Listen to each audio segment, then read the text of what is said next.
আজকে তোমাদের শোনাবো একটা সত্যি ঘটনা। ঘটনাটা এতটাই অদ্ভুত আর ভয়ঙ্কর যে আজও মনে পড়লে শরীর ঠান্ডা হয়ে যায়।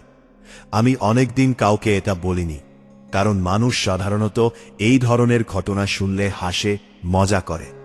কিন্তু যেদিন এই ঘটনাটা ঘটেছিল সেদিন আমি বুঝেছিলাম, ভূত থাকুক বা না থাকুক, কিছু কিছু জিনিস আছে যেগুলোরে ব্যাখ্যা করা যায় না। ঘটনাটা আজ থেকে প্রায় 5 বছর আগে।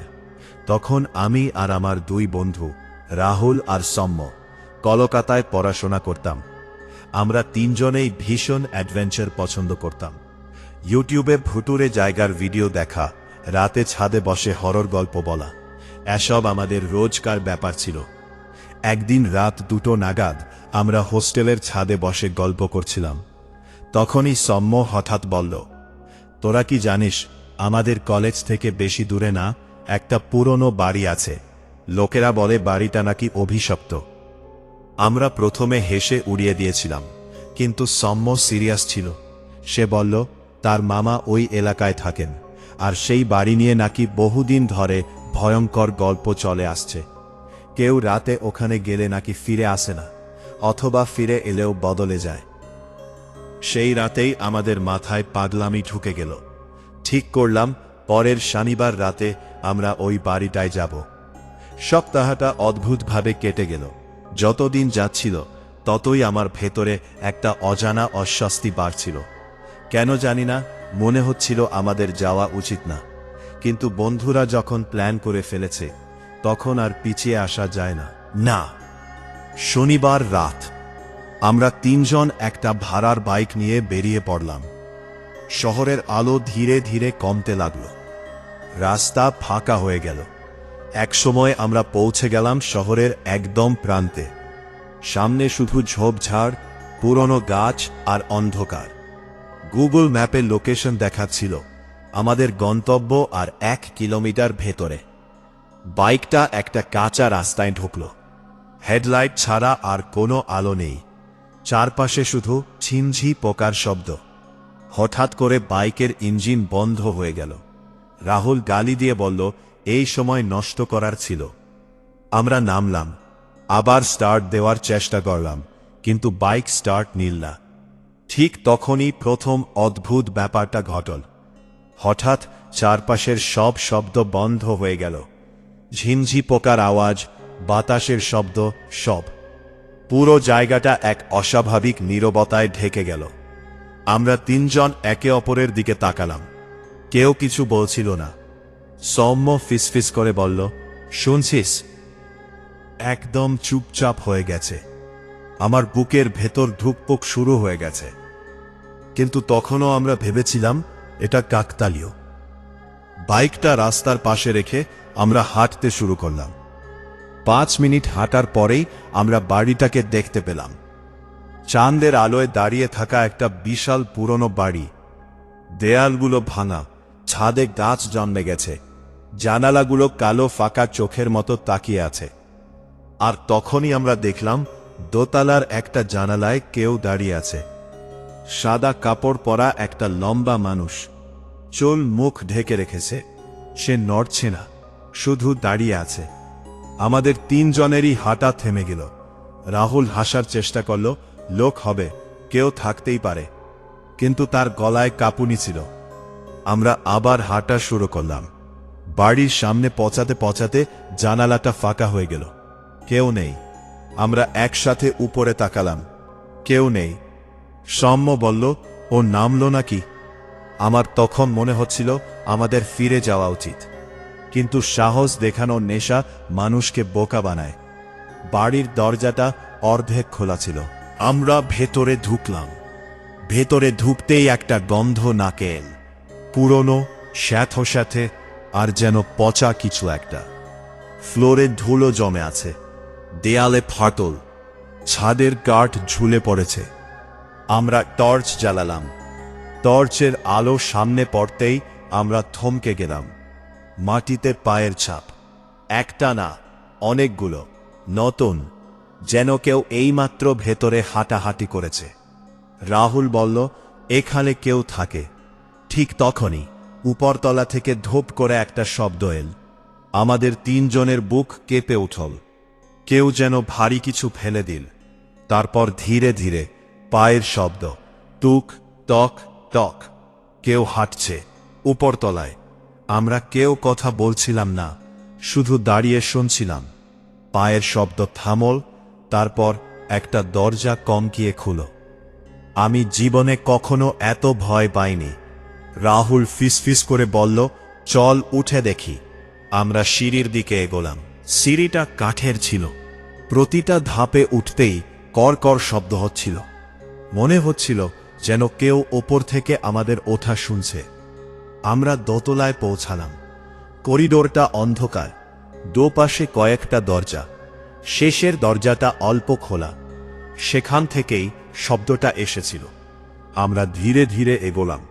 দরজার সামনে দাঁড়িয়ে রাহুল টর্চটা ভেতরে ফেলল।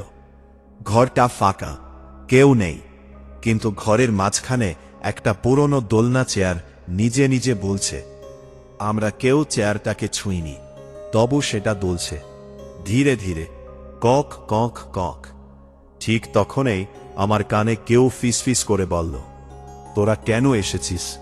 আমি জমে গেলাম, কারণ আওয়াজটা আমার কানের ঠিক পাশে থেকে এসেছে।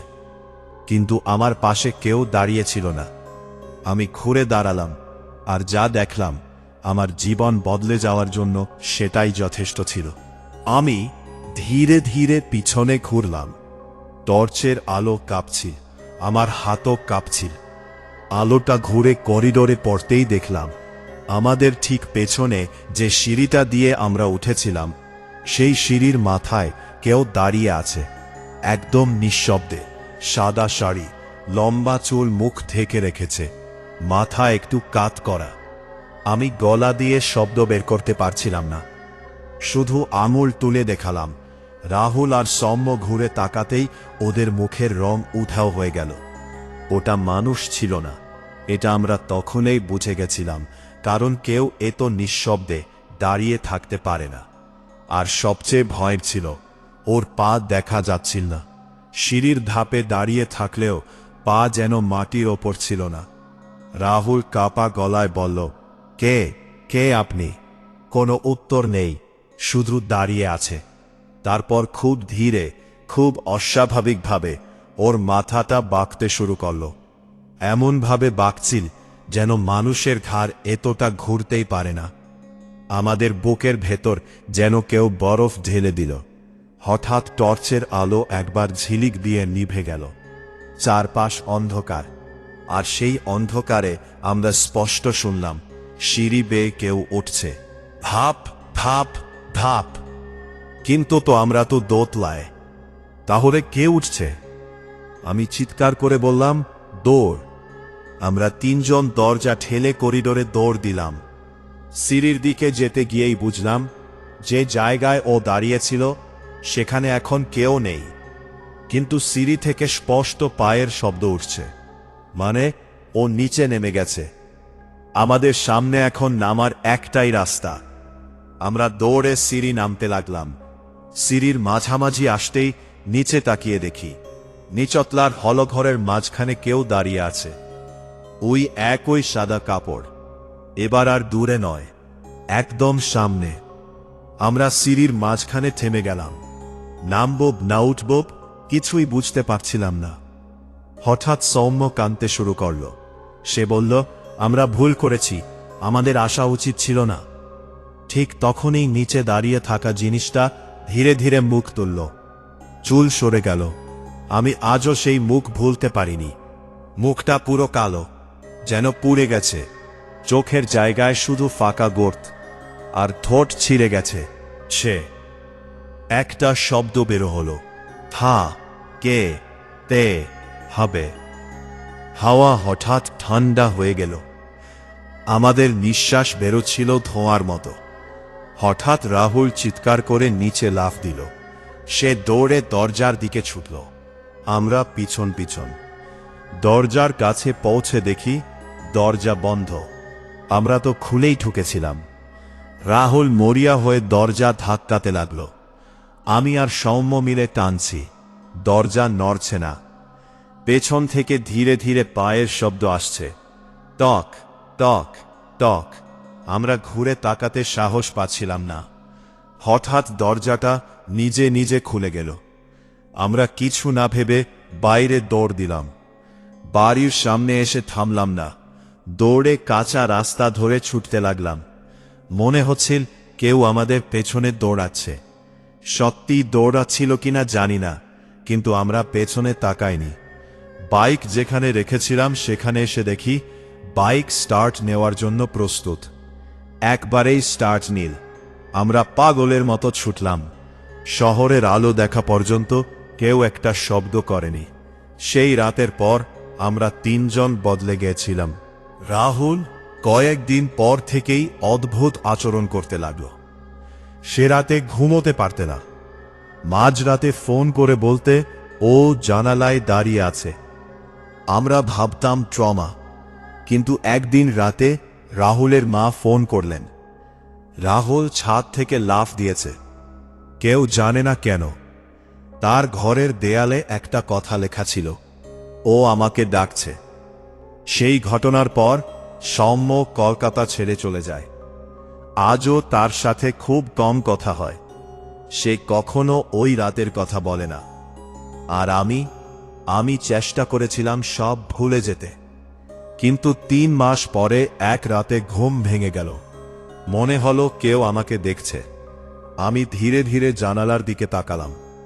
রাস্তার লাইটের আলোয় পরিষ্কার দেখলাম আমার বাড়ির সামনে দাঁড়িয়ে আছে একটা সাদা ছায়া, স্থির, নড়ছে না, শুধু তাকিয়ে আছে। সেদিন বুঝেছিলাম আমরা ওই বাড়ি থেকে বেরিয়ে এসেছিলাম ঠিকই, কিন্তু বাড়িটা আমাদের ছেড়ে দেয়নি। আজও মাঝে মাঝে রাত 3টায় আমার ঘুম ভেঙে যায়। মনে হয় কেউ কানের কাছে ফিসফিস করছে, তোরা কেন এসেছিলি? এই ঘটনাটা আমি জীবনে কখনো ভুলতে পারবো না। আর তোমরা যদি কখনো কোনো পরিত্যক্ত বাড়ির সামনে দাঁড়াও, কৌতূহলকে জিততে দিও না, কারণ সব জায়গা মানুষের জন্য নয়। গল্পটা এখানেই শেষ। আর যদি এমন সত্যি ভৌতিক গল্প শুনতে ভালো লাগে, তাহলে অবশ্যই সাবস্ক্রাইব করে পাশে থেকো।